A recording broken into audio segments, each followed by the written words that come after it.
Assalamualaikum warahmatullahi wabarakatuh.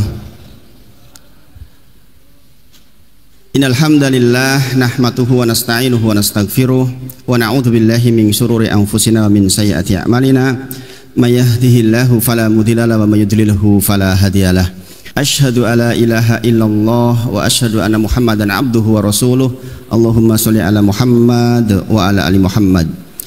Ya ayyuhalladzina amanu taqullaha haqqa tuqatih wa la tamutunna illa wa antum muslimun.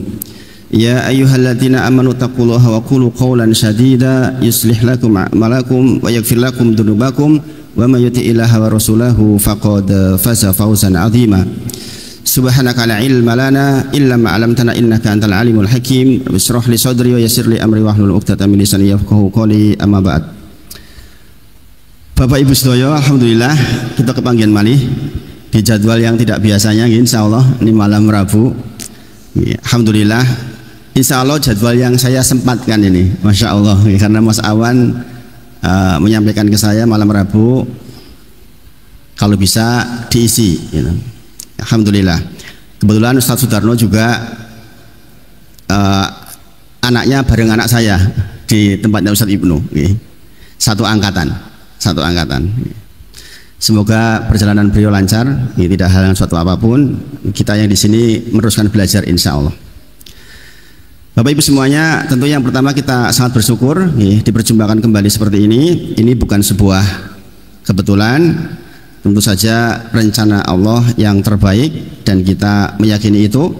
Maka kita mudah-mudahan bisa memanfaatkan setiap waktu yang lewat menjadi bernilai di sisi Allah Subhanahu wa taala dalam bentuk ibadah kepadanya insya Allah. Sebagaimana biasa diingatkan bahwa nikmat itu titipan Bapak Ibu semuanya. Karena titipan maka pasti pada saatnya nanti akan dimintai pertanggungjawaban. Selalu kita install dalam diri ini bahwa detik demi detik waktu yang berlalu adalah titipan. Kesehatan yang kita terima hari ini juga titipan. Kesehatan mata kita juga titipan. Maka pastikan kita punya LPJ, laporan pertanggungjawaban yang baik pada saatnya nanti ketika ditanyakan atas semua titipan yang kita terima hari ini, apakah sudah efektif kita gunakan untuk beribadah kepadanya. Demikianlah yang seharusnya kita lakukan hari demi hari. Di kitab yang kita pelajari di Tamasya Negeri Akhirat, bab berikutnya tentang itu. Bab berikutnya tentang menghisap diri kita sebelum nanti dihisap. Dan di antara contoh terbaik adalah sahabat Umar bin Khattab radhiyallahu anhu yang menyebut tentang hisab yang sangat efektif terhadap dirinya sebelum nanti dihisab oleh Allah Subhanahu wa taala. Dan itu kepentingan kita Bapak Ibu semuanya. Insya Allah kita sampaikan di malam Jumat, insya Allah. Malam hari ini insya Allah kita belajar hadis arba'in. Bapak Ibu semuanya, sumber hukum di dalam agama Islam itu ada beberapa. Di antaranya adalah dari hadis Nabi Muhammad Sallallahu Alaihi Wasallam. Maka wajiblah buat kita di samping mempelajari Al-Quran beserta dengan asbabul nuzulnya, jenengan baca ayat Quran, kemudian jenengan baca asbab nuzulnya, sehingga jenengan tahu konteks dari setiap ayat yang kita baca. Maka kewajiban kita pula adalah mempelajari tentang hadis Nabi Muhammad SAW beserta asbabul wurudnya kalau ada. Karena mengetahui sebab turunnya akan menjadikan kita tahu keadaan di masa itu tentang apa toh ini, sehingga kita bisa mengambil pelajaran dengan sebaik mungkin insya Allah. Karena setiap hadis itu pasti ada faedah-faedah besar. Nah Bapak Ibu semuanya, Imam Bukhari rahimahullah ta'ala itu mengkoleksi hampir 600.000 hadis. Yang bisa bayangkan, ini banyak sekali. Banyak. Hati-hati, ada orang liberal, orang yang Islamnya itu agak-agak aneh, mengatakan gak mungkin 600.000 dikumpulkan dalam jangka waktu umur berapa. Memangnya beliau mulai mengumpulkan umur berapa? Begitu orang matematik menghitung. Oh, kalau sehari sekian jam maka maksimal bisa mengumpulkan sekian jam. Itu hitung-hitungan orang liberal. Hitung-hitungan orang yang seringkali berselisih dengan ahlu sunnah wal jamaah. Maka kita meyakini bahwa sejarah memang menulis koleksi hadis hampir 600.000, sebagian mengatakan 600.000. Dari sekian itu kemudian ditelaah oleh Imam Bukhari selama 16 tahun. Diambil yang sahih sekitar 7.300-an hadis. Jikalau dengan pengulangan. Bapak Ibu semuanya, jadi harus pahami, ada Al-Quran, kemudian ada pendampingnya. Maka mempelajari pendampingnya ini menjadi sangat penting. Dan kitab paling sahih setelah Al-Quran adalah kitab Sahih Bukhari. Jadi kalau ada kitab di dunia ini yang paling sahih setelah Al-Quran, dialah Sahih Bukhari. Isinya 7.000 lebih hadis. Jikalau dengan pengulangan. Artinya pengulangan bisa jadi redaksinya berbeda, tapi kontennya sebenarnya sama. Maka tertulisnya jumlah 7.000 lebih hadis. Dari sekian hadis itu, kalau tanpa pengulangan terkumpul sekitar 2.600-an hadis di dalam Sahih Bukhari yang kalau dihitung tanpa pengulangan. Nah Bapak Ibu semuanya, kita orang di akhir zaman mempelajari 7.000 hadis itu berat sekali. Gini apa nggih? Makanya tadi orang liberal mengatakan, coba uripmu sedina pirang jam, singgo turu pirang jam, singgo maca hadis pirang jam. Kira-kira nek umurmu nggo maca hadis tok entuk piro? Gitu Bapak Ibu. Saya orang teknik, hitung-hitungan seperti itu masuk banget gitu. Ternyata enggak begitu Bapak Ibu semuanya. Ketika kita mempelajari agama Allah ini, ada banyak hal yang Allah tuntunkan di luar hitung-hitungan matematis. Jadi kalau dengan sungguh-sungguh belajarnya akan diberi kemudahan luar biasa. Satu contoh kasus, saya pernah dalam satu waktu bisa sholat lebih dari 300 rakaat sehari. Setelahnya nggak pernah lagi saya segitu, karena kejadian anak sakit yang saya pernah ceritakan ke jenengan. Anak saya masuk ke Sarjito, kemudian koma, kena sepsis. Jadi anak saya itu masuk pejuang sepsis, sampai hari ini masih ada grupnya, masuk ke ruang ICU. Hari ke-16 baru kemudian ada gerakan. Jadi pindah dari PKU Muhammadiyah Gamping dalam kondisi koma, dimasukkan ke ICU di Sarjito. Saya tanya waktu itu kepada dokternya, dokter ini kondisi anak saya bagaimana? Statusnya masih hidup. Pak dokter mungkin tentu saja lebih paham ya. Ya saya tidak tahu tentang kesehatannya, ya percaya iya. Tapi saya nangis Bapak Ibu. Saya pulang karena dipindah dari PKU pakai ambulan, istri saya yang mendampingi, saya pulang. Saya nangis Bapak Ibu. Saya betul-betul waktu itu nangis keras. Ekspresi jiwa yang subhanallah. Rasanya kayak mana gitu. Karena menunggu 3 hari di PKU itu saya nggak melihat ada pergerakan sama sekali. Ya, saya dikabari kemudian ada respon itu di hari ke-16. Alhamdulillah Allah takdirkan sembuh. Fatimah namanya. Sekarang sudah kelas 2 SD. Alhamdulillah. Kalau versi medik katanya waktu itu, karena saya juga setelah itu harus terapi dengan apa namanya itu yang motoriknya biar bagus. Sampai untuk mimi itu harus dibawa ke sana bolak-balik lah. Dan sudah kejang 3 kali. Saya dikasih peringatan, ada potensi kalaupun sembuh tidak normal. Begitu Pak dokter. Katanya kalau udah kejang ada potensi tidak normal. Saya sudah berpikir, siap-siap sama istri, kalaupun nanti sembuh dan ternyata Allah takdirkan tidak normal, ya sudah, itu memang bagian harus kita terima. Alhamdulillah Bapak Ibu semuanya, yang terjadi sebaliknya. Anak saya 5, ini nomor 5 ini, kelas sebelum SD, TK itu sudah juara lomba tartil tingkat provinsi DIY. Jangan bisa bayangkan, kita siap-siapnya dalam kondisi kurang, tapi Allah berikan lebih dari itu. Bukan hanya bisa baca, tapi dia juara tartil tingkat provinsi DIY. Masya Allah. Nah, itu sesuatu yang di luar perhitungan kita. Maka Bapak Ibu semuanya, kalau jenengan melihat umur saya, Ustadz sekarang 65 tahun, ada 2000 sekian hadis lebih, Jikalau pun kemudian saya menginvestasikan sebagian besar waktu saya untuk berhikmat mempelajari hadis yang adalah pendampingnya Al-Quran, kira-kira saya sampai enggak ya? Jadi nanti bisa berhitung di rumah. Tapi jangan hanya dengan hitung-hitungan. Kalau dengan niat, ada hal yang ajaib yang susah kita mengerti yang terjadi. Bayangkan dengan energi sakit seperti itu, saya mampu sholat 300 rakaat dalam satu hari. Sholat apa pertanyaannya? Sholat mutlak. Makanya saya itu pernah punya kisah di masjidnya rumah sakit Dr. Sarjito itu. Saya itu dari pagi sampai malam sholat, sampai saya itu disentuh sama imamnya. Pak, kenapa? Ada apa? Kok saya perhatikan jenengan itu dari pagi tadi sampai sekarang juga belum berhenti. Saya katakan anak saya lagi berjuang di ICU, Pak. Akhirnya saya ceritakan beberapa hal. Beliau nyentuh saya, Pak, nanti maghrib jadi imam nih, begitu. Jadi saya pernah ngimam di Masjid Sarjito dalam kondisi hati yang luar biasa kondisinya. Saya waktu itu baca tentang kematian, sehingga saya pun menangis, dan setahu saya hari itu maghrib hampir seluruh jamaah menangis. Mungkin karena terbawa kondisi hati saya. Masalah Bapak Ibu semuanya.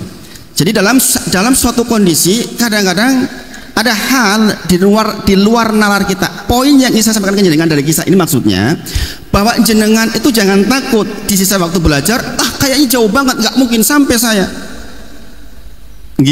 Tetap saja niat belajar. Jangan lihat ayat di dalam Al-Quran. Kalimat robbanin itu merujuk kepada kalimat orang yang belajar dan mengajarkan dari sesuatu yang sihor, ilmu yang kecil, baru kemudian ilmu yang besar. Memang begitu polanya Bapak Ibu semuanya. Jadi jangan berpikir kayaknya saya nggak bisa deh suruh baca sekian banyak hadis, nggak mungkin. Jangan begitu. Pokoknya niatnya jenengan belajar, insya Allah nanti Allah mudahkan. Wattaqullah, kata Allah, bertakwalah kepada Allah, wa yu'allimukumullah, maka Allah akan ajarkan kepada kita. Jadi problem kita itu bukan persoalan teknis, problem kita itu kita tuh bertakwa atau tidak Bapak Ibu semuanya. Sepanjang kita bertakwa, ada banyak hal di luar yang kita mampu jangkau atau tidak kita jangkau, Allah berikan. Dan itu saya sudah mengalami setidaknya di kasus yang saya ceritakan tadi, dan banyak kasus lain setelah saya hijrah mendapati bahwa ada banyak hal yang di luar hitung-hitungan kita Bapak Ibu semuanya. Maka monggo kita malam hari ini niat untuk semangat mempelajari hal yang sangat penting. Baik Bapak Ibu semuanya, jangan mungkin nawar 2000 sekian hadis Ustadz. Maka kemudian para ulama pun sudah berpikir dan memberikan solusi terhadap persoalan itu. Maka ada ulama yang mengumpulkan hadis-hadis paling penting yang menjadi pondasi agama ini. Inilah yang kemudian dikenal dengan istilah hadis Arba'in An-Nawawiyah.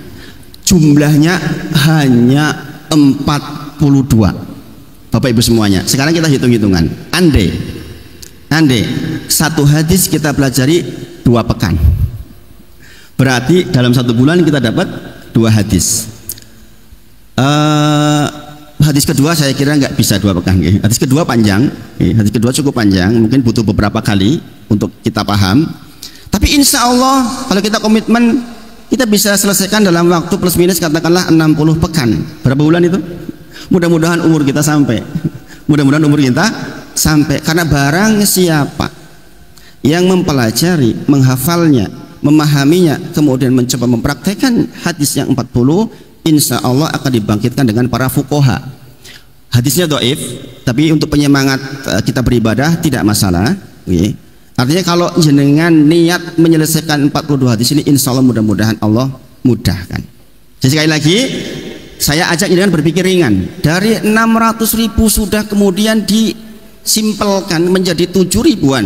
Dari 7.000-an kalau nggak berulang 2.600-an, dari 2.600-an kita ambil 42 diantaranya. Makanya kemarin saya sempat tanya ke Pak Edi, di sini sudah belum hadis arba'in Pak? Belum. Sepertinya memang harus.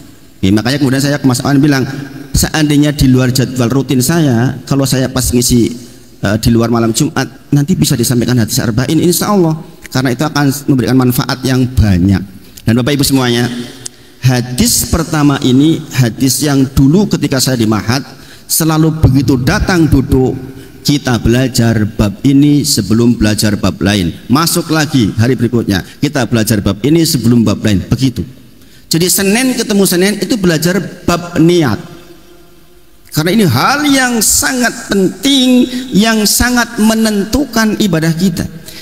Niat itu ibarat alamat, jenengan itu mengalamatkan kemana ini ibadah. Kalau jenengan tulis alamatnya keliru, balik itu kan jenengan kirim barang nih, alamatnya ke Jakarta, jangan tulis ke mana, alamatnya nggak jelas, pasti balik ke kita. Maka niat ini sangat menentukan sampai atau tidaknya ibadah kita, sholat kita, sedekah kita, duduk kita hari ini Bapak Ibu semuanya akan bernilai ibadah atau tidak sangat bergantung kepada niat panjenengan.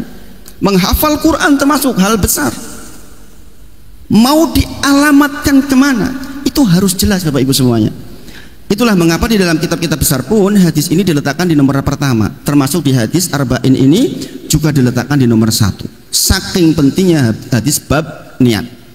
Seringkali saya sampaikan di antara ayat yang sangat memotivasi kita adalah Quran surah Al-Kahfi ayat terakhir ayat 110. Faman kana yarju liqa rabbi falyamal amalan sholihan wa la yusyrik bi ibadati rabbih ahada. Barang siapa yang berharap bertemu Allah, masuk surga maksudnya, maka disyarat 2, yaitu amal soleh dan jangan pulang bawa syirik, jangan sekali-kali mati bawa syirik. Oke, ini pembahasan tersendiri di subbab akidah. Bab amal soleh itu syaratnya juga 2, adalah ikhlas karena Allah dan ittiba kepada Nabi Muhammad SAW. Kemarin saya sampaikan ke jenengan, orang ibu-ibu lagi merasa sehat, sholat subuh 8 rakaat diterima mboten? 8 rakaat lebih banyak loh, nggak diterima karena nggak ittiba walaupun ikhlas karena Allah. Nah, subbab niat ini di bab ikhlas karena Allah ini. Maka nanti kita akan melihat apa sih fungsi niat. Kita harus bisa jelentreh kayak apa tuh fungsi niat itu, sehingga kita jelas ketika kita menetapkan niat di dalam hati, jelas betul mau apa toh sebenarnya ini. Saya sholat di dalam rangka apa ini? Jenengan duduk sekarang dalam rangka apa ini? Ketika jenengan paham ini, Masya Allah, separuh dari prasyarat untuk amal diterima jenengan punyai. Maka Bapak Ibu semuanya, ini hal yang penting. Mudah-mudahan Allah mudahkan pemahaman kepada kita semua, mudah-mudahan. Setelah itu Allah mudahkan buat kita untuk mempraktekkan, insya Allah. Insya Allah di mahat-mahat nih, atau di tempat adik-adik menghafal Quran, insya Allah ini dihafal, ini hadis ini yang 42 ini anak saya insya Allah hafal semua ini nih. Dari matannya kemudian terjemahnya itu anak-anak hafal nih. Karena memang ini hadis pokok nih. Jadi Bapak Ibu semuanya, tipsnya kita belajar hadis jenengan niat betul-betul mengharapkan wajah Allah, kemudian bersifatlah sebagai Rabbaniyin, yaitu orang-orang yang mempelajari hal-hal kecil baru kemudian yang besar. Jenengan mungkin kalau langsung lari ke Umdatul Ahkam atau Riyadhus Sholihin mungkin berat. Makanya di pondok juga yang dipelajari pertama ya ini dulu, yang 42 ini dulu, jenengan paham baru kemudian berlari kepada yang lain. Kadang-kadang orang suka dibalik, jadinya bingung belajarnya. Kalau jenengan urut-urutannya benar, insya Allah clear, insya Allah. Saya kemarin sempat melihat ceramahnya beliau Pak Mansur ini tentang kesehatan ini brain kita, masya Allah. Salah satunya belajar. Ini salah satunya Pak, mempelajari seperti ini. Ini menyehatkan nutrisi untuk otak kita, masya Allah. Saya insya Allah penyimak yang baik Pak. Saya dengarkan semua itu Pak, dan saya praktekkan. Saya terangkan ke istri, insya Allah. Sesuatu yang baik dari manapun saya ambil, insya Allah. Kemudian sekali lagi Pak Ibu semuanya, jangan pernah jenengan bersandar kepada kecerdasan panjenengan untuk mendapatkan ilmu. Ingat, ini penting Bapak Ibu semuanya. Tapi bersandarlah kepada Allah sehingga Allah akan mudahkan dalam mendapatkannya. Kadang-kadang orang merasa hebat sehingga dia merasa saya belajar secukupnya saja. Enggak begitu Bapak Ibu. Ternyata ketika kita menundukkan diri kita di hadapan Allah, nanti ilmu akan ditawarkan kepada kita, dibuka oleh Allah Subhanahu wa taala. Tadi maka kalimatnya adalah bertakwalah kepada Allah, maka Allah akan pahamkan kita. Dan bertakwa definisinya sangat luas sekali. Sebagaimana kita pelajari setiap waktu tentang takwa, maka duduk panjenengan sekarang juga dalam rangka bertakwa kepada Allah. Nanti Allah akan bukakan kemudahan. Setidaknya itu yang saya praktekkan Bapak Ibu. Saya dulu belajar di Mahat itu hampir mungkin awalnya 70 orang. Yang tahan sampai selesai kayaknya cuma 3 orang deh.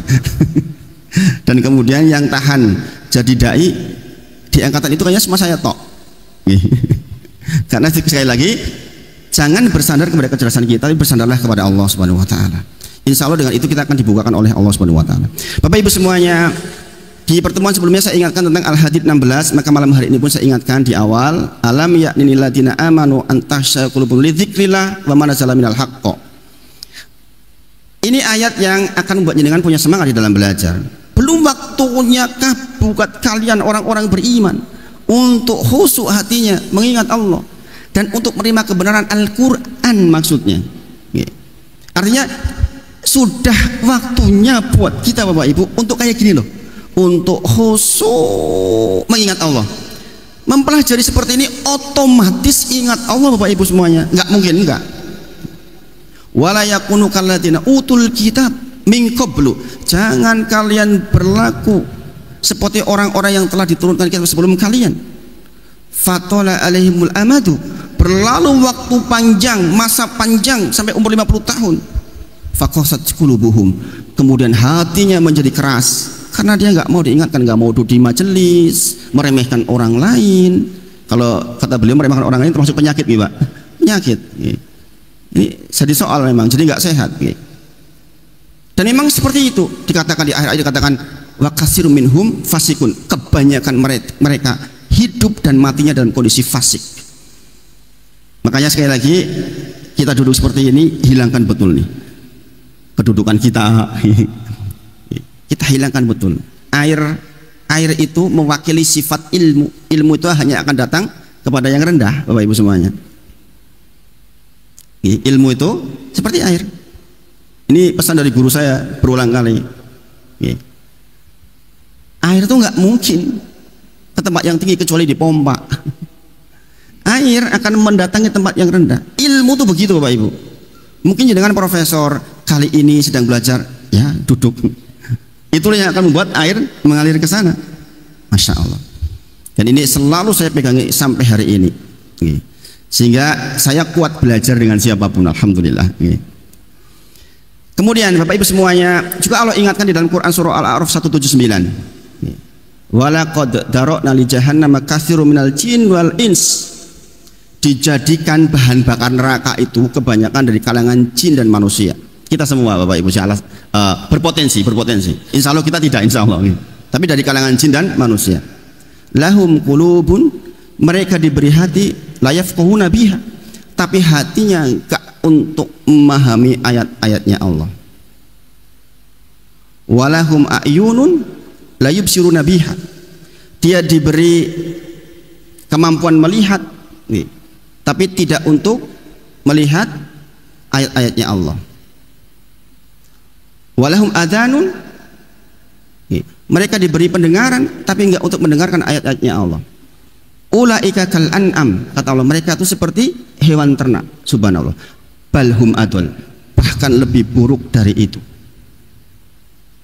Ulaika humul ghafilun, mereka itu orang-orang yang lalai, Bapak Ibu semuanya. Nah, maka saya mengingatkan betul, mengajak jenengan penuh kesadaran bahwa kebanyakan kita tuh lewat waktu lalai Bapak Ibu. Makanya ada waktu ghaflah namanya, antara maghrib dengan isya itu disebut dengan waktu ghaflah. Sholatnya namanya sholat ghaflah. Sholatnya kadang-kadang Rasulullah kadang-kadang 20 rakaat, kadang-kadang 22 rakaat. Kadang-kadang Rasulullah melaksanakan sholat seperti sholat mutlak antara maghrib dengan isya itu hampir 20 rakaat kadang-kadang. 2 gitu di waktu ghaflah. Makanya ulama sering menyebut dengan istilah sholat ghaflah. Dan biasanya sekali seminggu saya praktek itu. Saya berdiam diri di masjid, untuk kebutuhan sendiri, yaitu sholat berulang kali sampai datang waktu isya, untuk menghindari kelalaian Bapak Ibu semuanya. Nah Bapak Ibu, kembali ke kitab kita, bahwa kita akan pelajari kitab yang isinya 42 hadis. Enggak banyak Bapak Ibu, tapi ini hadis yang menjadi pondasi agama kita. Andai jenengan ketakdir sampai selesai, insya Allah jenengan paham hal-hal paling mendasar terkait dengan agama ini. Belumlah 2600, 42 ini kalau jenengan clear, insya Allah bagus, sangat bagus. Bapak Ibu semuanya, yang menyusun kitab ini adalah beliau Imam Nawawi rahimahullah ta'ala. Beliau adalah ulama besar di mazhab Syafi'i. Apa bukti besarnya? Banyak karyanya. Ketika kita bahas kitab Tamasya ke Negeri Akhirat, kita sebutkan sebagai contoh orang yang umurnya pendek tapi karyanya banyak. Umurnya sekitar 44 lebih atau 45, tapi karyanya Masya Allah. Ada kitab Arba'in yang kita pelajari, ada kitab adab, yaitu kitab Riyadhus Shalihin yang hampir semua masjid bacain tuh. Bahkan mungkin jangan di rumah punya kitabnya, meskipun budi woco mbora tapi punya, biasanya punya Riyadhus Shalihin. Kemudian dalam kitab fikih ada Rawdatul Thalibin, itu kitab cukup terkenal di mazhab Syafi'i. Kemudian ada Al-Majmu', itu juga kitab yang besar, Sahrul Muhadzab. Kemudian terkait dengan hadis, beliau juga mensyarah Al-Minhaj, syarah Sahih Muslim. Jadi Sahih Muslim, kitab setelah Bukhari yang paling sahih, adalah kitab Sahih Muslim, disyarah diperjelas, dijelaskan oleh Imam Nawawi dengan kitab Al-Minhaj, syarah Sahih Muslim. Itu juga tulisan beliau. Yang kebayang nggak? Umurnya mung 44-45, tapi kitabnya Masya Allah. Itu yang saya tadi bilang Bapak Ibu semuanya, jangan pakai hitung-hitungan matematika ketika jenengan belajar agama ini, karena ada banyak hal yang akan Allah mudahkan kepada panjenengan. Kemudian banyak lagi, kitabnya banyak lagi. Itu menunjukkan keluasan ilmunya luar biasa. Pertanyaannya sekarang, pelajaran apa yang kita ambil? Umur pendek tapi kok efektif. Adalah itu bukan sesuatu yang diperoleh dengan tiba-tiba. Bayangin Bapak Ibu, kita tidak akan membahas sejarah beliau secara detail di pertemuan pertama ini. Saya akan masukkan di setiap pertemuan, nanti saya cuplikan sedikit-sedikit biar jenengan nggak bosan. Biasanya membahas kitab ini kan membahas penulisnya dulu. Saya polanya saya rubah supaya jenengan nggak bosan. Beliau ini, Imam Nawawi, ketika kecil suatu ketika menangis. Anak kecil menangis wajar bukan? Wajar tapi menjadi tidak wajar karena menangisnya beliau itu karena dijak dolan. Kalau zaman kita kan, kita anak kecil menangis pengen dolan. Ini wangi. Imam Nawawi itu nangis karena nggak mau dipaksa dolan, tuh nggak mau. Dia mau belajar saja, baca Quran aja. Bayangin Bapak Ibu. Jadi sejak kecil pun ini sudah menunjukkan ciri bakal jadi ulama besar. Anak-anak kita minta main sampai nangis, dia diajak main sama temennya, dia nggak mau sampai nangis karena nggak mau. Bayangin, saking senang belajar. Maka pelajaran yang kita ambil, memang ilmu harus belajar Bapak Ibu. Ilmu dengan ta'alum, dengan belajar, nggak bisa nggak. Artinya memang kita harus meluangkan waktu cukup banyak untuk duduk seperti ini. Kemudian ada kisah juga menarik tentang beliau. Pernah dalam satu fase kehidupannya itu beliau itu 2 tahun tidak pernah rebah tidur. Maksudnya dia tidur, tapi tidur yang tidak menyengaja tidur, lagi sinau keturun, tapi tidak sampai rebah 2 tahun. Bayangin, pantas nggak kitabnya banyak? Kita mah banyak banget berbaringnya. Segera belajar langsung turun ngantuk. Ibu-ibu. Makanya saya kalau nyuruh anak saya tidur gampang. Kalau nyekel HP kan orang turu-turu. Tak sekali bacaan, entah Quran entah apa. Waca ya, nah, turu sebentar. Sementara Imam Nawawi pernah dalam rentang waktu 2 tahun tidurnya itu hanya tidur ayam lah. Mungkin kalau dari sisi kesehatan Pak Dokter, mungkin ini ya salah satu penyebab beliau umurnya pendek. Karena memang luar biasa. Beliau makan 1 hari 1 kali. Bayangin, bisa bayangkan. Kenapa? Karena iman-iman. Gonjiko sego, nggo mak meniku iman-iman waktune. Kita ngangkring sampai jam 2 kuat. Subhanallah. Bapak Ibu semuanya, makanya dari kisah ini kita ambil pelajaran betapa orang-orang yang punya umur panjang seperti beliau, maksudnya umur panjang setelah matinya masih dibahas, itu adalah orang-orang yang memang investasi waktunya luar biasa untuk hal belajar. Nah, ini sekilas tentang Imam Nawawi rahimahullah ta'ala. Semoga Allah merahmati beliau.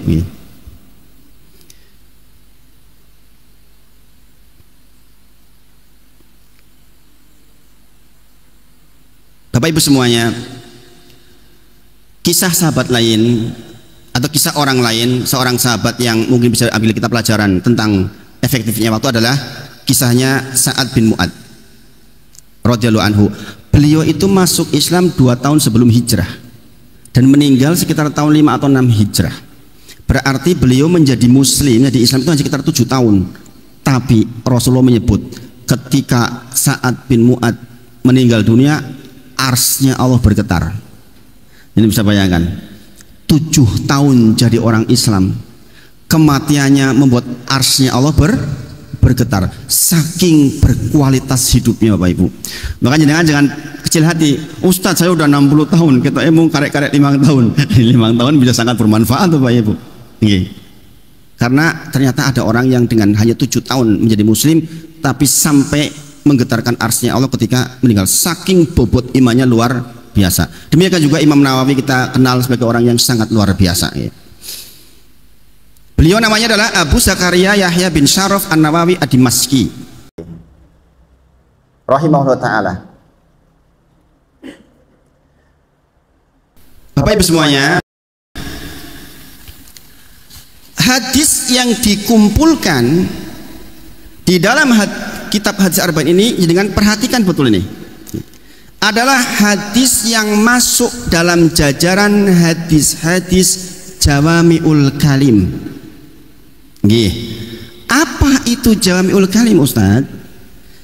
Jawami'ul Kalim artinya kalimatnya pendek tapi padat dengan makna. Inilah salah satu keunggulan Nabi Muhammad Sallallahu Alaihi Wasallam yang tidak diberikan ke nabi-nabi sebelumnya.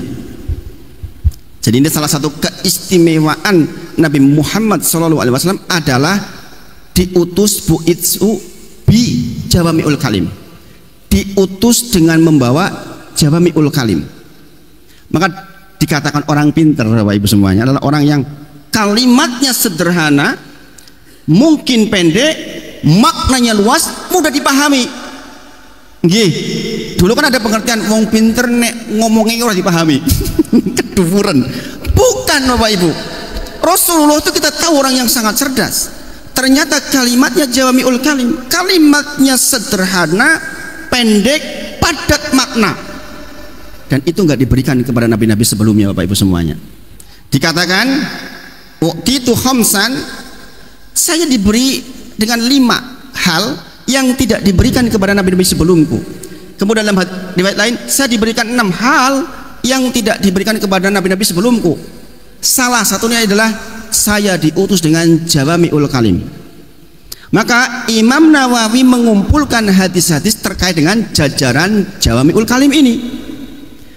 Nah, ini dengan langsung plong toh.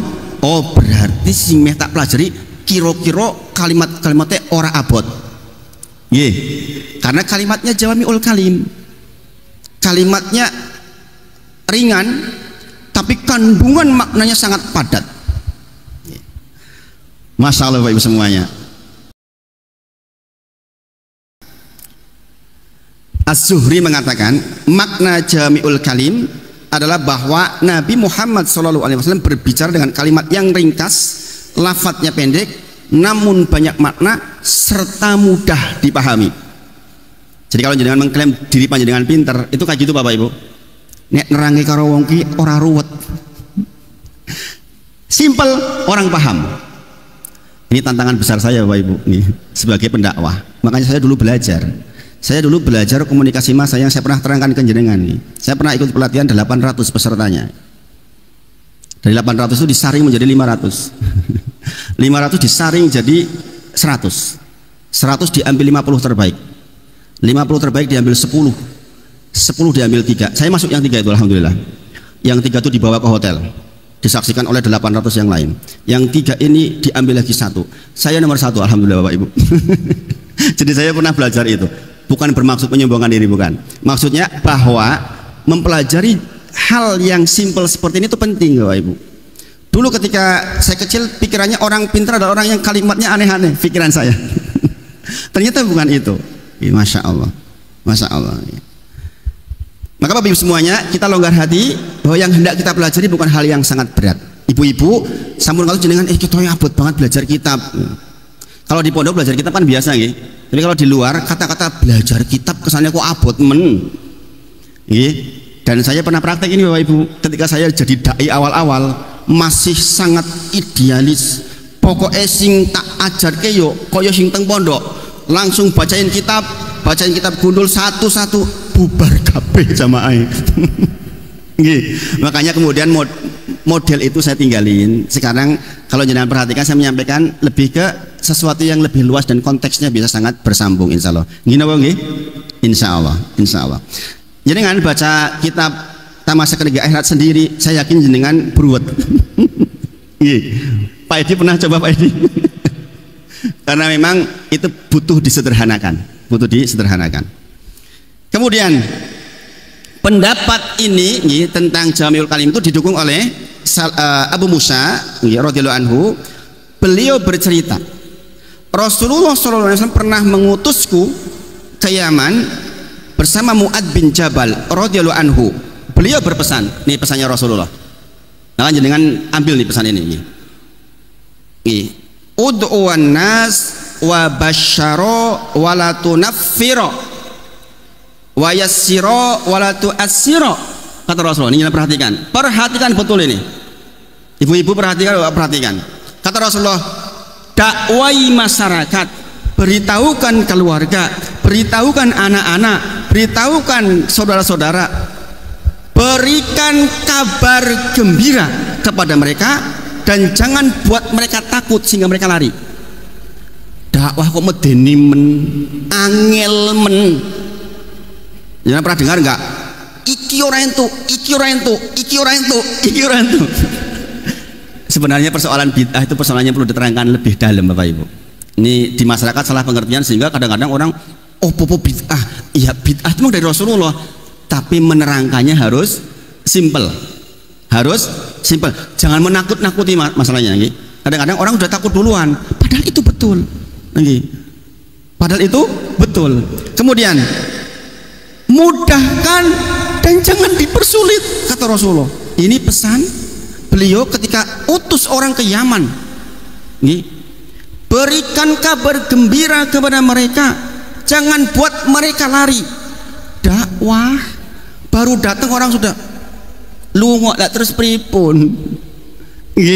Dan ini banyak kita temui hari ini Bapak Ibu semuanya. Kebetulan saya belajar di tempat yang agak strict seperti itu, sehingga saya sadar betul posisinya. Sehingga terjun di masyarakat itu banyak hal ternyata di luar yang perlu kita pelajari untuk implementasi sebuah hukum. Nek urung apa-apa wis ditolak niku pripun Bapak Ibu? Nggih napa nggih? Maka ini pesan dari Rasulullah SAW. Dikemanakan hadis ini orang-orang yang langsung mohon maaf hitam putih tanpa memperhatikan kondisi lingkungan, sehingga belum apa-apa udah ditolak duluan. Padahal Rasulullah pesannya apa? Berikan kabar gembira, jangan buat mereka lari. Mudahkan, jangan dipersulit. Hadis lain mengatakan Islam itu mudah dan selamanya mudah. Islam tidak akan menyulitkan penganutnya. Ini jelas Bapak Ibu semuanya. Bahwa benar itu benar, keliru itu keliru, iya. Tapi tetap mudah sebenarnya kalau kita mau pelajari sungguh-sungguh Bapak Ibu semuanya. Kalau Rasulullah mengatakan Islam itu mudah, harus mudah Bapak Ibu. Kalau jadi sulit berarti siapa yang salah? Kita yang salah. Kita yang salah, atau pendakwahnya yang kurang kreatif. Jadi kata beliau, dakwailah masyarakat Yaman, berikan kabar gembira kepada mereka, jangan takut-takuti sehingga mereka lari. Seperti hal masalah kesehatan fisik ya, Pak Mansur, saya lihat dengan juga ada tahap-tahapnya ya Pak. Latihan juga nggak mungkin langsung yang beban berat kan, step by step sampai otot mengenali kan, baru kemudian diberi beban lebih, baru otot akan menyesuaikan. Urung apa-apa langsung set rono bubar. Nah ini pelajaran penting Bapak Ibu semuanya. Jadi kan ngajari anak-anak harus bertahap. Ya kalau anaknya di pondok ngono mungkin yo diajari hadis 1 2 3 clear. Kalau nggak pernah di pondok tiba-tiba ditanam hadis ini 1 2 3 lah bubar Bapak Ibu semuanya. Kebetulan saya punya anak-anak, ada yang di pondok, ada yang tidak, sehingga saya tahu perbedaannya. Kemudian Bapak Ibu semuanya, Abu Musa ketika di Yaman bertemu dengan hal baru, yaitu tentang minuman hasil fermentasi dari madu yang disebut dengan istilah al-bita, dan hasil fermentasi dari gandum yang disebut dengan al-mizru. Hal baru buat Abu Musa. Maka kemudian hal itu ditanyakan kepada Rasulullah, ya Rasulullah, sesungguhnya di sana ada begini. Apa jawaban Rasulullah? Nih Bapak Ibu semuanya, kenapa Rasulullah dikatakan jawami'ul kalim? Kata Rasulullah, anha an kuli muskirin, aku larang semua yang memabukkan. Paham betul Bapak Ibu? Takone oke men, iki lo fermentasi hasil iki oke men. Nggih. Kata Rasulullah jawabannya apa? Kabeh sing memabukkan ora entuk. Simpel boten? Simpel. Itu namanya jawami'ul kalim. Orang-orang ke muter-muter tapi orang ono intine. Coba orang bertanya muter banyak, dijawab semua yang memabukkan nggak boleh. Selesai kan? Oh berarti yang jenis kaya orang itu seperti orangnya siji-siji maksudnya Bapak Ibu. Paham Bapak Ibu? Ini penting Ibu-ibu untuk pendidikan anak-anak kita. Jenengan rangkin ke anak sampai Arab ngomong apa to bura rampung. Nah ini masalah gitu. Pak jenengan banyak sanjang nopo to? Kok oleh muter-muter nih gue loh. Nah ini masalah. Makanya kemudian beliau mengatakan qad u'tiya jami'ul kalim. Sungguh Rasulullah diberikan jami'ul kalim. Masya Allah. Jadi sekali lagi Bapak Ibu semuanya, jami'ul kalim adalah kalimatnya simple, pendek, padat makna dan mudah dipahami. Dan inilah hadis-hadis yang hendak kita pelajari di dalam hadis Arba'in An-Nawawiyah. Maka jenengan jangan terbebani, penting. Jangan terbebani. Dan itu poin sebenarnya dalam belajar. Kalau jenengan mau belajar udah terbebani dulu tuh stres nanti. Dan kabar gembiranya Pak Ibu, kalau jenengan paham ini demi Allah, kalau panjenengan sampai meninggal enggak sampai yang 2600 hadis, jenengan paham ini, insya Allah jenengan termasuk orang yang mudah-mudahan dibangunkan dengan para fuqaha. Masya Allah, Masya Allah. Bapak Ibu semuanya, kita masuk ke hadis pertama. Biasanya di kajian-kajian yang lain ini tuh hanya mukadimah, tapi saya masukkan hadis pertama di bagian awal. Kita gunakan waktu yang sempit untuk membahas hadis pertama. Tentu saja nggak selesai, nanti kita selesaikan di pertemuan berikutnya insya Allah. Hadis ini dari Amirul Mukminin, yaitu Abu Hafsin Umar bin Khattab radhiyallahu anhu. Dulu setelah Rasulullah meninggal, pemimpin penggantinya disebut sebagai nama apa? Khulafaur Rasyidin. Tapi beliau ini agak nggak nyaman dengan julukan itu, maka beliau minta yang lain. Merasa terlalu berat sebagai penggantinya Rasulullah, maka disebutlah dengan istilah Amiril Mukminin, pemimpinnya orang-orang mukmin. Itu lebih ringan dibandingkan status penggantinya Rasulullah nih loh. Itu orang hebat itu begitu Bapak Ibu. Orang hebat itu tidak malah meninggikan dirinya, malah takut dengan kedudukan tinggi itu. Udahlah, cukup pemimpin kaum mukminin aja. Nek pengganti Rasulullah kok abot men rasane. Itu Bapak Ibu. Nggih. Abi Hafsin itu kunyah. Nah, orang-orang Arab itu punya kunyah. Punya nama panggilan yang sebagai kehormatan. Kalau di Indonesia kayaknya nggak lazim sih. Kalau di sana lazim. Adalah apa itu? Bapaknya singa gitu. Yo, pokoknya orang yang luar biasa. Orang luar biasa. Jenengan bisa baca tentang profil perawinya ini sendiri. Saya tidak akan membahas tentang profilnya. Biasanya kalau di kajian di pondok kita bahas detail Bapak Ibu satu-satu seperti ini, siapa beliau dan lain sebagainya. Tapi saya kira kalau di sini nanti habis waktunya, makanya kita langsung ke matannya. An Amirul Mukminin Abi Hafsin Umar bin Khattab radhiyallahu anhu qala sami'tu Rasulillah sallallahu alaihi wasallam yaqul, adapun saya mendengar Nabi Muhammad sallallahu alaihi wasallam bersabda. Nanti untuk matanya jenengan bisa pakai HP, udah punya kitab sebagian, karena kitab ini mudah didapat. Jangan nanti buka hadis Arba'in An-Nawawiyah, sudah banyak yang menyediakan. Matan itu maksudnya bacaan hadisnya tok. Kalau sarah berarti ada keterangannya. Jangan cukup pegang matanya saja dulu, karena nanti keterangannya kita belajar bersama. Pensyarah hadis ini sangat banyak. Saya ambil dari beberapa kitab supaya memudahkan jenengan. Dikatakan innamal a'malu binniyat. Innama dalam bahasa Arab itu artinya pembatasan Bapak Ibu. Hanyalah innamal a'malu, amal itu biniat, bergantung kepada niatnya. Kalimat pertama, innamal a'malu binniyat wa innama likulli imri'in ma nawa. Setiap kita itu hanya akan mendapatkan terhadap yang manawa, apa yang kita niatkan itu. Yang jenengan dapat, ya yang jenengan niatkan itu. Jenengan nggak akan dapat yang jenengan nggak niatkan. Wa innama likulli imri'in ma nawa. Kemudian Rasulullah kasih contoh, faman kanat hijratuhu ilallah wa rasulih, barang siapa yang hijrahnya karena atau kepada Allah dan Rasulnya, fahijratuhu ilallah wa rasulih, maka hijrahnya kepada Allah dan Rasulnya, dia dapatkan itu pahalanya. Wa man kanat hijratuhu lidunya yusibuha au imro'atin yankihuha fahijratuhu mahajra ilaihi.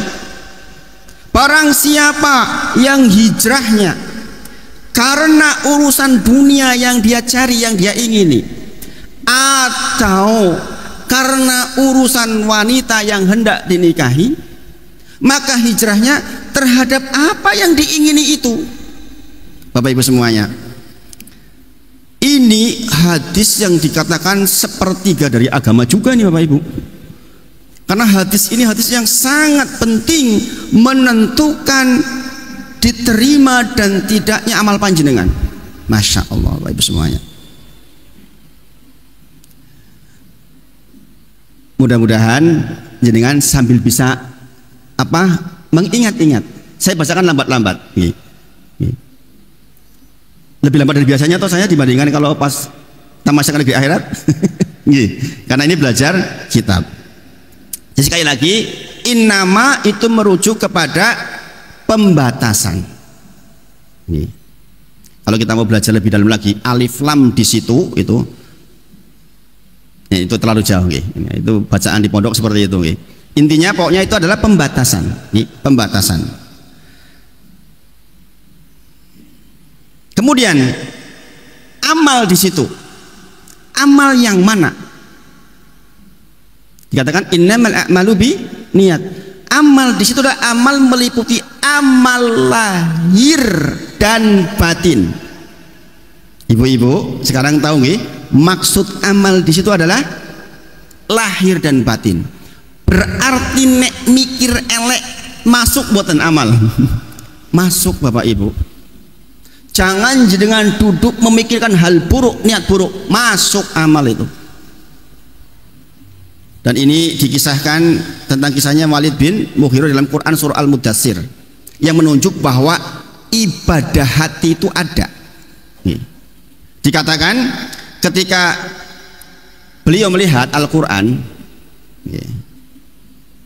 kok beliau terhormat banget padahal orang yang nggak benar.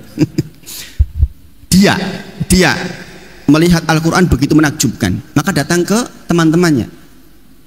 Luar biasa Al-Quran. Jangan katakan bagus. Apa-apa yang dibawa Muhammad jangan katakan bagus. Apalagi itu tuh pesaing kita. Katakan buruk tentang dia. Tapi dia bingung. Mau dikatakan buruk bagaimana, nyatanya bagus. Maka kemudian dikatakan innahu faqara wa qaddar. Maka kemudian Walid bin Mughirah pun berpikir bagaimana caranya supaya saya bisa menemukan hal buruk terkait dengan apa yang dibawa oleh Nabi Muhammad sallallahu alaihi wasallam. Berpikir, Bapak Ibu. Setelah berpikir dia pun menentukan dan dia katakan, oh ini sihir ini. Sehingga berpikirnya dia berarti masih di sini, bukan amalan tangan. Itu termasuk amal dan disiksa karena itu Bapak Ibu semuanya. Jangan bisa bayangkan Makanya setelah belajar niat ini, masya Allah, tidak lanjut dengan duduk kecuali apa yang diingatkan imam tadi, yaitu tentang mengingat Allah terus. Alladzina yadhkurunallaha qiyaman wa qu'udan wa 'ala junubihim. Orang-orang yang mengingat Allah dalam kondisi berdiri, dalam kondisi duduk, dalam kondisi berbaring, alias kelingan Gusti Allah terus. Bapak Ibu semuanya, bayangin, ayat mengatakan begitu, Ali Imran. Adalah orang-orang yang mengingat Allah dalam kondisi berdiri, dalam kondisi duduk, dalam kondisi berbaring. Nah kita kan cuma itu Bapak Ibu. Orang hidup kalau nggak berdiri ya duduk, kadang nggak duduk berbaring. Dialah yang ingat Allah terus dalam semua kondisi itu. Masya Allah Bapak Ibu semuanya. Sehingga pikiran kita diisi dengan sesuatu yang baik terus, dan itu amal. Padahal innamal a'malu bin niat. Kemudian wa innama likulli imri'in ma nawa. Setiap orang itu hanya akan mendapatkan apa yang menjadi niatnya.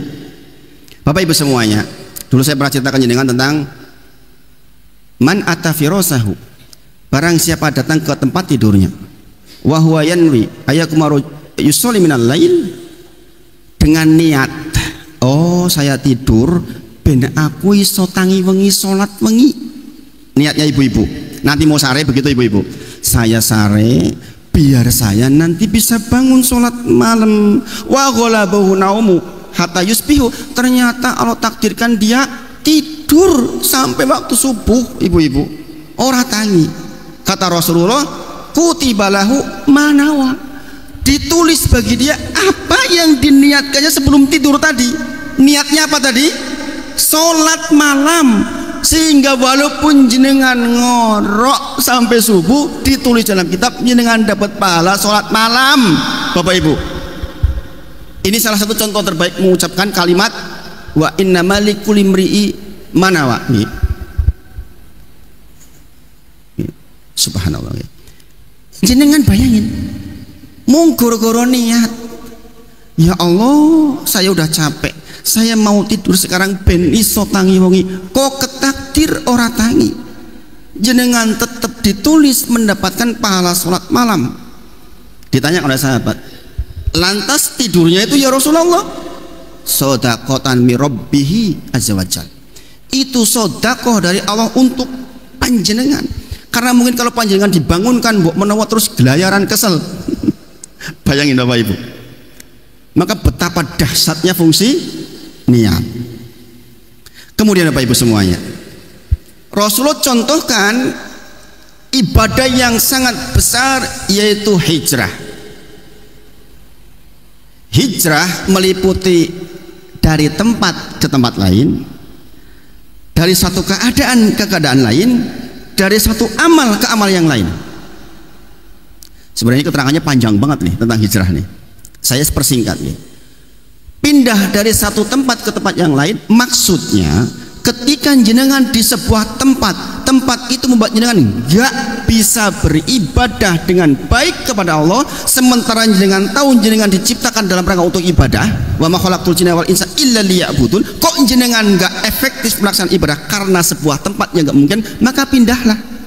Bumi Allah itu luas, jadi jenengan pindah karena Allah jenengan pindah, yaitu keadaan di mana jenengan nggak bisa beribadah, kemudian pindah ke tempat yang jenengan bisa beribadah. Jenengan hidup di sebuah rumah, delalain duwe mantu salah, mantune mabuk-mabukan tok, ra karu-karuan nang omah, jenengan ra iso ibadah belas dengan keadaan menantu panjenengan.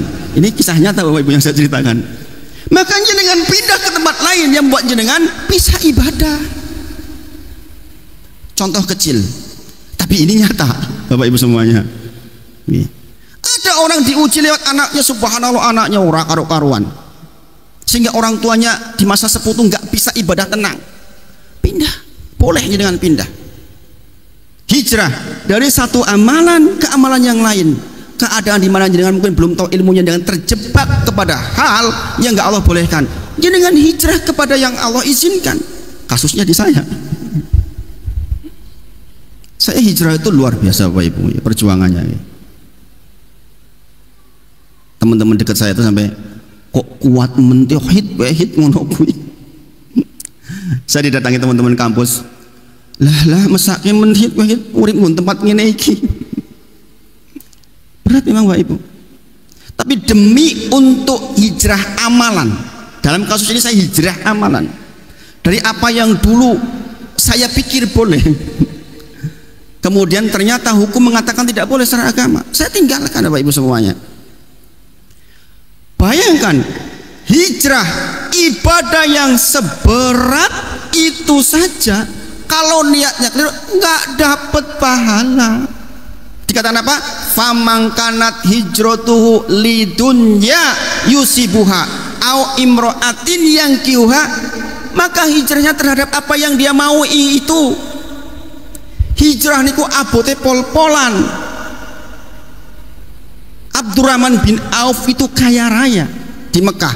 Ketika hijrah bawa apa? Istrinya pun nggak dibawa. Bayangin, ditahan oleh keluarganya. Bayangin, berat buat itu, berat luar biasa. Jenengan hidup di Jogja sudah nyaman, tiba-tiba harus ke Jakarta, enggak bawa apa-apa, kuat buatan jenengan? Beratnya luar biasa Bapak Ibu. Itu saja kalau bukan karena Allah dan Rasul, jenengan gak dapat pahala. Sebagian orang Mekah pindah ke sana dalam rangka untuk berdagang, ikut hijrah ke Rasulullah karena mau dagang. Lidunya yusibuha, terhadap dunia yang dia cari, dia mungkin dapat keuntungan tapi nggak dapat pahala Bapak Ibu. Kemudian dikatakan di situ au imro'atin yang kihuha, atau karena perempuan yang hendak dinikahi. Bapak Ibu jangan perhatikan, bukankah wanita itu bagian dari dunia? Ini apa nggih? Tapi kenapa wanita disebut khusus dalam hadis ini? Nggih. Barang siapa yang hijrahnya karena dunia yang dia ingin atau karena wanita yang hendak dinikahi, bukankah wanita bagian dari dunia? Ini menunjukkan kekhususan fitnah wanita itu luar biasa. Ibu-ibu hati-hati. Bahkan fitnah pertama yang menjerumuskan Bani Israel juga persoalan wanita. Maka hati-hati bapak-bapak.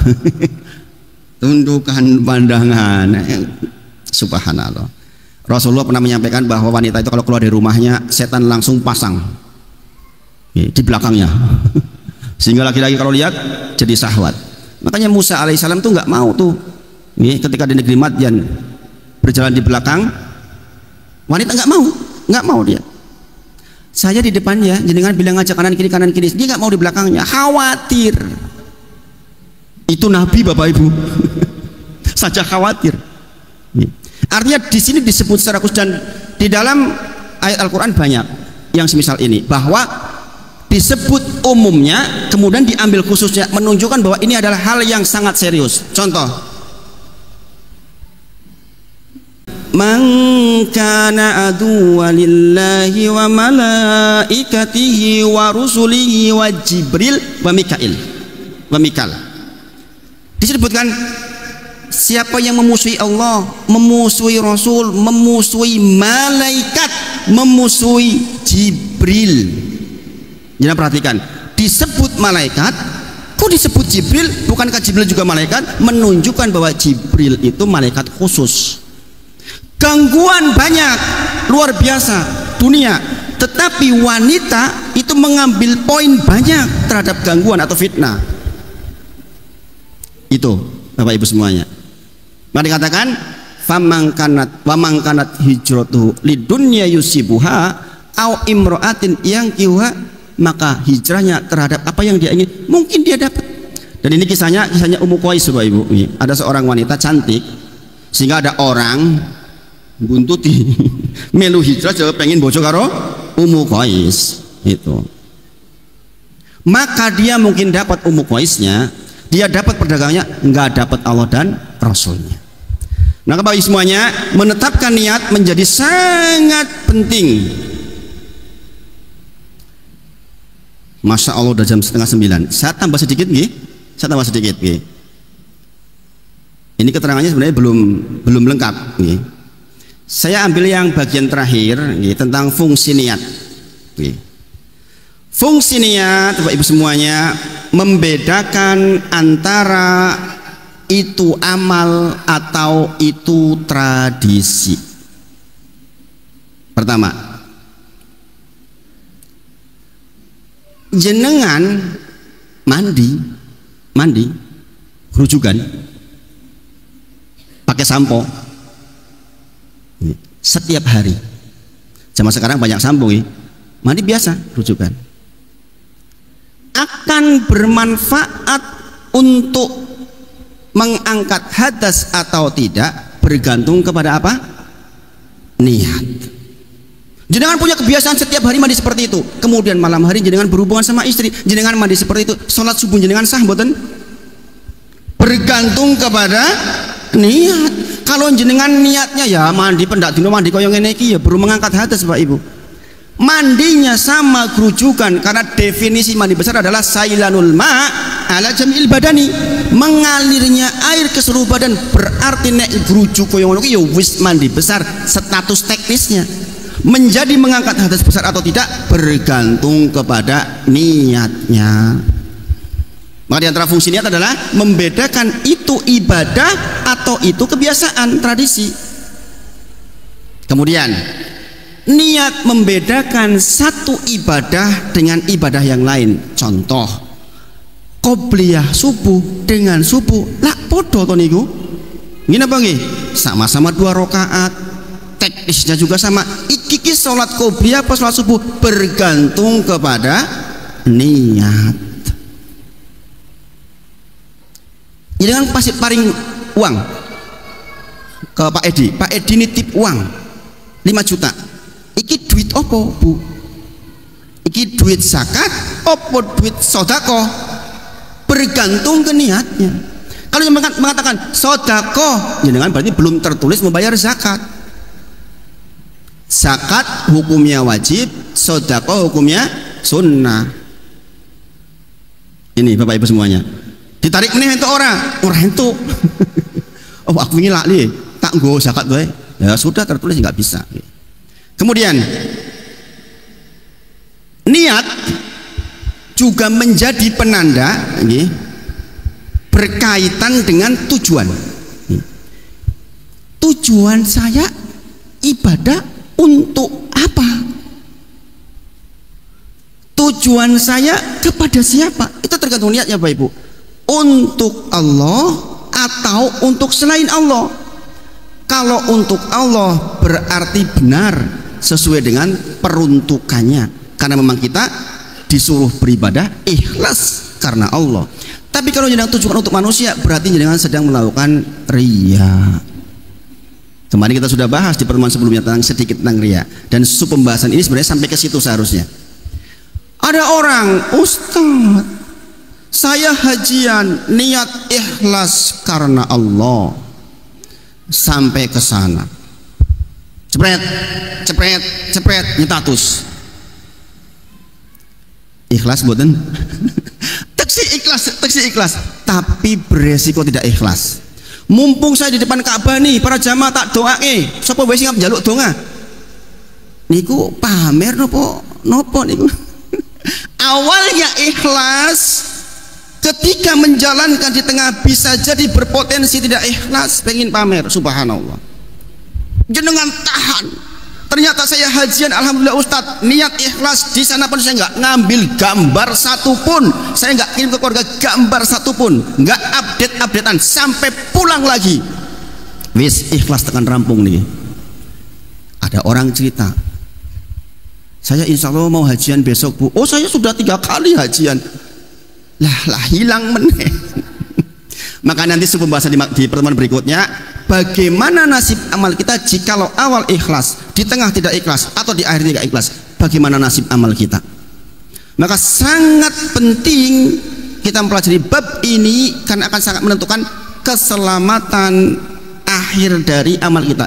Maka Bapak Ibu semuanya, sebagai penutup, sahabat itu rela kehilangan seluruh hartanya demi untuk menutup amal ibadahnya. Di kitab Tauhid disebutkan tentang kisah seseorang yang sholat malam di ujung malam di tengah peperangan di semak-semak belukar. Rasulullah sebutkan orang ini itu penduduk surga nih. Maka sahabatnya pun penasaran, opo tojane keistimewanya orang ini sampai dikatakan penduduk surga. Maka diikutilah di ujung malam, ternyata dia impli menuju semak belukar, jauh dari para sahabat. Dia pun sholat dari ujung malam sampai datang waktu pagi. Di ujung malam kresek krungu, loh ternyata ada yang ngintip saya. Maka dia mengatakan, kamu melihat saya dari tadi? Iya. Tolong jangan katakan ini ke siapapun, mintalah seluruh hartaku kuberikan kepadamu, jangan ceritakan kepada orang lain terkait dengan ibadahku ini. Bayangin Bapak Ibu, kita sekarang bermudah-mudahan bikin status, bermudah-mudahan bikin di Facebook, subhanallah, diterangkan seluruh ibadah kita. Sementara sahabat untuk menjaga keikhlasannya sampai rela kehilangan seluruh hartanya, Bapak Ibu semuanya. Maka mudah-mudahan malam hari ini kita dilembutkan hatinya. Ibu-ibu jangan lagi suka bikin status yang aneh-aneh. Enggak semua orang suka dengan status kita. Bahagia kita lagi jalan-jalan, dia pandang kita dengan hasad, kita bisa kena ain. Subhanallah. Rasulullah menyebutkan ain itu lebih, seandainya ada yang lebih cepat dari takdir, kata Rasulullah, dialah penyakit ain, yaitu penyakit karena dipandang hasad oleh orang lain walaupun orangnya fasik. Sekali lagi, walaupun orangnya fasik, memandang dengan hasad ke kita, kita bisa kena penyakit ain, Bapak Ibu semuanya. Maka hati-hati. Maka betapa pentingnya kita belajar bab ini supaya lebih tenang hidup kita, dan insya Allah kita menggapai surganya Allah Subhanahu wa ta'ala. Insya Allah, insya Allah. Ini disampaikan malam hari ini. Mohon maaf jika ada hal yang kurang pas di hati lewat waktu. Semoga bermanfaat. Wa akhiru da'wana alhamdulillahirabbil alamin. Assalamualaikum warahmatullahi wabarakatuh. Waalaikumsalam warahmatullahi wabarakatuh.